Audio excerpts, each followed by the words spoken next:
kalau ada wanita yang nikah dalam posisi bapaknya nggak tahu atau wali yang sah nggak tahu, dan tadi ya yang namanya wali kan harus ada latar belakangnya, bisa dipastikan pernikahan ini batal. Karena pernikahan ini tidak memenuhi ketentuan yang digariskan oleh syariat. Siapapun dia, entah kiai, ustadz, murabbi, atau siapapun dia, semuanya tidak punya hak untuk jadi wali, kecuali di posisi menjadi wakil walinya untuk menikahkan. Nah, itu bisa. Assalamualaikum warahmatullahi wabarakatuh. Video ini adalah kajian Ustadz Amin Nur Baits yang kami kutip dari ANB Channel. Bagi yang ingin melihat langsung, di bagian deskripsi kami berikan linknya. Terima kasih.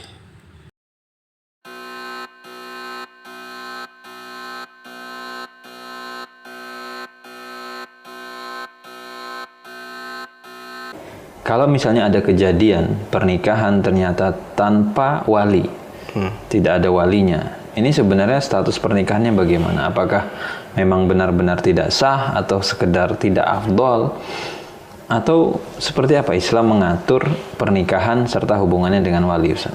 Alhamdulillah wassalatu wassalamu ala rasulillah. Perbedaan antara halal dan haram itu bisa jadi dilihat dari sebagian orang sangat tipis, padahal sebenarnya itu tembok tebal. Karena di situ ada persyaratan yang harus dipenuhi. Siapa yang menetapkan persyaratan itu? Tentu saja adalah syariat. Dan dalam hal ini adalah aturan yang diberikan oleh Nabi Sallallahu Alaihi Wasallam. Ada syarat itu, maka status akadnya jadi sah. Tanpa syarat itu, akadnya jadi tidak sah. Salah satu di antara syarat tersebut adalah keberadaan wali dalam proses akad nikah. Dan ini ditegaskan oleh Nabi Sallallahu Alaihi Wasallam dalam beberapa hadis, seperti diantaranya hadis dari Abu Musa al-Ash'ari radhiyallahu anhu. Nabi Sallallahu Alaihi Wasallam pernah bersabda, la nikaha illa biwaliyin, tidak ada nikah kecuali dengan wali. Dan hadis ini sahih, diriwayatkan oleh Abu Dawud, Tirmidzi, Ibnu Majah dan yang lainnya. Kemudian hadis yang lain adalah hadis dari Aisyah radhiyallahu anha. Nabi Sallallahu Alaihi Wasallam pernah menegaskan, ayyuma imra'atin nakahat bighairi idzni waliha fanikahuha batil, fanikahuha batil, fanikahuha batil. Siapapun wanita yang dia menikahkan dirinya sendiri bighairi idzni waliha, tanpa izin dari walinya, maka nikahnya batil. Lalu beliau ulangi 3 kali, nikahnya batil, nikahnya batil, nikahnya batil. Beliau ulangi 3 kali. Dan hadis ini juga hadis yang sahih, riwayat Tirmidzi, An-Nasa'i dan yang lainnya. Dari 2 hadis ini kita sudah bisa mendapatkan aturan yang sangat tegas, dan itu menjadi garis terang bahwa di antara persyaratan yang harus hadir, harus ada dalam proses pernikahan adalah wali dari pihak wanita. Ketika itu tidak ada, maka status nikahnya menjadi batal. Sehingga ini yang menjadi pembeda antara halal dan haram. Ustaz, sebenarnya fungsi wali itu dalam urusan nikah apa, Ustaz? Karena kenapa harus sampai sekrusial itu gitu, sewajib itu dia harus ada? Apakah kalau misalkan nih ada ayah gitu, dia tahu nih putrinya mau nikah atau dilamar, kan berarti walinya ada, tapi si ayah nggak mau, saya nggak setuju kalau kamu nikah sama dia, itu tetap bisa berlangsung pernikahan atau tidak? Atau ada kasus lain mungkin begini, Ustaz, perempuan nikah, dinikahkan oleh ayahnya, dan setelah berlalu berapa waktu baru tahu kalau ini bukan ayah kandungnya, Ustaz. Ini berarti kan mungkin dia itu ternyata anak adopsi dan yang lain. Kalau hadis yang Ustaz bawakan tadi, itu kan dia nikah tanpa izin wali dalam posisi sadar, Ustaz, gitu ya. Memang saya nggak pakai wali. Kalau yang sekarang itu dia pakai wali saat nikah, tapi setelah sekian lama baru tahu ini tuh bukan wali dia aslinya. Nah, ini sebenarnya seperti apa, Ustaz, syariat memandang fungsi wali, dan kemudian pada case yang tadi bagaimana? Apakah kan sudah ada izin itu dari bapaknya dia, tapi walaupun dalam tanda kutip bukan bapak kandung gitu, Ustaz. Yang namanya status itu kan tentu saja ada latar belakangnya ya. Dalam arti begini, kenapa dia disebut sebagai bapak? Ya karena dia menikah dengan ibunya, lalu melahirkan seorang anak. Sehingga status dia sebagai bapak karena dia adalah bapak biologis dan bapak resmi dari proses akad nikah. Kenapa dia disebut sebagai paman? Oh, karena dia saudara bapaknya. Kenapa disebut sebagai B dan seterusnya? Itu kan ada sebabnya. Sehingga tidak bisa kemudian orang tiba-tiba datang, saya bapak kamu. Lah, apa hubungan antara kamu dengan si A ini? Ya tidak ada, cuman saya pengen mengakui anak ini sebagai anak saya. Sehingga saya menyatakan saya adalah bapaknya si A. Nggak bisa seperti itu. Harus ada latar belakangnya. Apa latar belakang kamu menyatakan dirimu sebagai bapaknya si A? Kalau tidak ada, ya tentu saja status itu tidak akan bisa menempel pada dirinya sebagai bapaknya si A, sementara dia sendiri tidak ada hubungannya dengan si A. Sehingga dalam hal ini, ketika kita berbicara status, nggak bisa kemudian orang seenaknya ngomong saya bapaknya si A, saya pamannya si B, saya ini, nggak bisa seenaknya demikian. Karena status itu ada sebab. Wali juga demikian. Saya walinya si A, saya walinya si B. Apa latar belakang kau bisa menjadi wali A, wali B, wali C? Karena saya ini, karena saya ini, karena saya adalah bapaknya. Karena saya adalah bapak kandungnya, bapak dari hasil pernikahan yang sah. Baik, berarti bisa diterima. Sehingga ada latar belakang di situ. Nggak bisa kemudian orang seenaknya saya walinya si A, saya walinya si B. Nggak bisa demikian. Nah, kemudian kalau kita ditanya sebenarnya apa sih fungsi wali itu? Jawabannya adalah fungsi wali ada dua. Pertama, memberi izin. Yang kedua, menikahkan. Sehingga tidak hanya sebatas memberi izin, tapi dia juga harus terlibat dalam proses menikahkan. Untuk memberi izin, ini tidak mungkin bisa diwakilkan. Karena izin itu terbit dari batin. Sehingga hatiku saya wakilkan ke kamu itu kan tidak bisa ya. Izinnya misalnya, bapak kandung menyatakan tidak setuju. Paman menyatakan setuju. Bisa nggak izinnya paman mewakili bapaknya? Nggak bisa. Kenapa? Karena izin nggak bisa diwakilkan. Sebab izin itu berangkat dari pribadi. Untuk yang kedua, yaitu menikahkan. Nah, ini mungkin bisa diwakilkan. Yang kedua ini mungkin bisa diwakilkan. Sebagai contoh misalnya, seorang bapak ada di luar negeri. Anaknya ada di tanah air. Lalu dia ingin nikah dengan si A misalnya. Tapi bapaknya tidak bisa pulang. Setelah komunikasi dilakukan, keputusannya bapaknya ridho, setuju, dan mempersilahkan anaknya untuk nikah dengan si A. Sampai pada titik itu, bapaknya tidak bisa pulang. Sehingga dia tidak bisa melakukan proses yang kedua, menikahkan. Bisa nggak yang ini diwakilkan? Bisa. Maka bapaknya misalnya menunjuk pamannya, atau menunjuk Pak D-nya atau siapapun, bahkan bisa menunjuk orang lain yang tidak ada hubungan keluarga.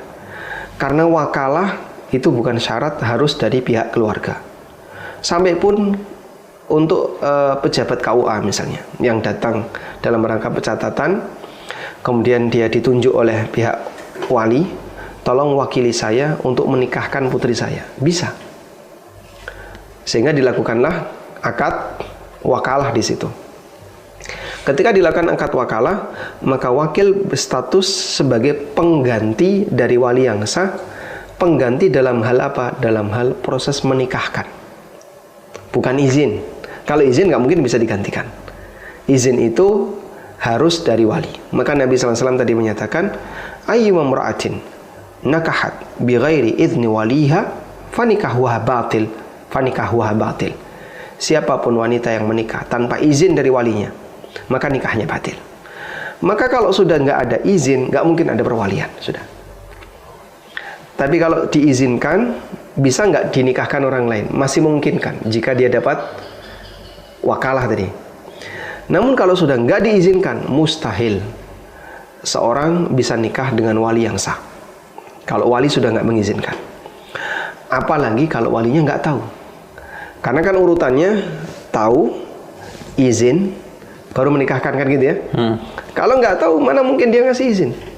Sehingga kalau bapaknya nggak tahu sama sekali, kok tiba-tiba anak saya dinikahi oleh orang lain, loh, bagaimana mungkin bisa diberi izin sementara bapaknya nggak tahu?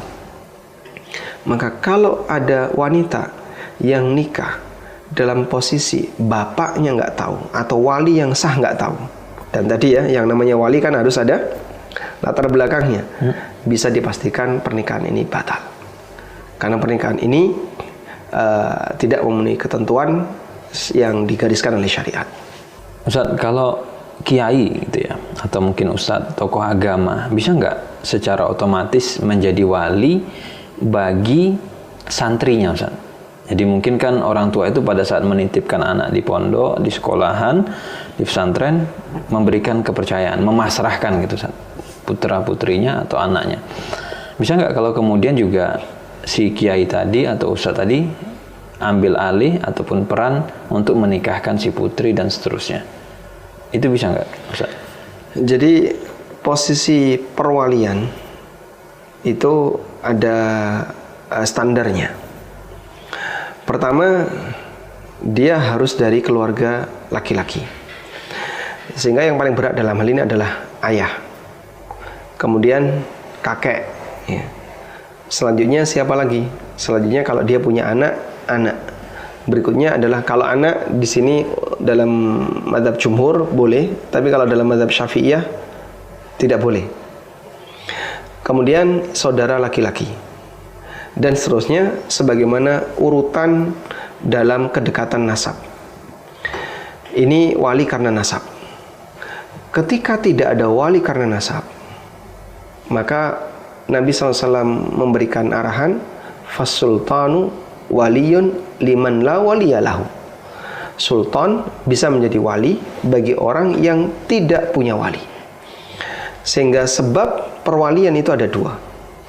Pertama adalah walayatun nasab, karena dia punya status hubungan nasab, perwalian karena nasab. Dan yang kedua, walayah al-imarah, karena dia berstatus sebagai waliul amr, sebagai pihak yang bertanggung jawab terhadap bawahannya, dan dalam hal ini adalah pemerintah yang sah. Sehingga dia punya kekuatan payung hukum bahwa pernikahan ini sah dan ada kekuatan hukum di sana. Nah, untuk bisa mendapatkan kekuatan hukum itu tidak bisa dari sembarang orang. Tokoh agama, dia tidak punya kekuatan hukum, sehingga dia tidak bisa membuat legal secara negara untuk sebuah prosesi seperti ini. Oleh karena itu, apakah tokoh agama bisa jadi wali? Jawabannya nggak bisa. Kecuali kalau dia sebagai pejabat pemerintah yang berwenang di bagian itu, maka statusnya sebagai pejabat pemerintah, bukan sebagai tokoh agama.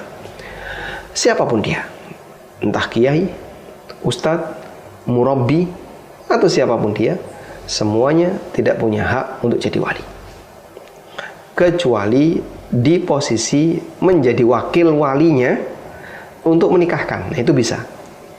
Dan tadi kan ada dua fungsi wali ya. Pertama, memberi izin. Yang kedua, menikahkan. Kalau memberi izin hanya jadi wali dari wali yang sah, baik wali nasab atau wali pemerintah.